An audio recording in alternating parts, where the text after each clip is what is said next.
मित्रांनो, उन्हाळा चालू आहे आणि टेम्परेचर 40 डिग्री सेल्सिअस पर्यंत चाललंय. हीटवेव्ह चालू आहे. तर डोकेदुखी, चक्कर येणे, डिहायड्रेशन, डायरिया, उलट्या येणे हे वाढत चाललं आहे. तर तुम्ही 2-3 गोष्टी लक्षात घ्या. दुपारी 12 ते 4 बाहेर जाणं टाळा. ऊन कमी झाल्यानंतरून बाहेर पडा. त्यानंतरून सैल कपडे घाला. जास्तीत जास्त पाणी प्या. लिंबू सरबत, नारळ पाणी, ताक, दही. दही रात्रीचं टाळा.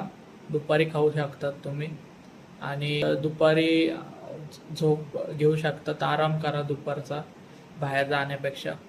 आणि एक आयुर्वेदिक उपाय आहे, षडंग पाणी, ज्यामध्ये मुस्ता, पित्तपापडा, वाळा, चंदन, सुंठ आणि पर्पट असे 6 द्रव्य एकत्रित करायचे. 50-50 ग्रॅम सगळे घ्यायचे आणि त्यामधलं 5 ग्रॅम सगळं एकजीव केल्यावर 5 ग्रॅम, 1 चमच्याभर 1 लिटर पाण्यात उकळायचं आणि ते थंड करून दिवसभर प्यायचं. हे षडंग पाण्याचे महत्त्व काय काय?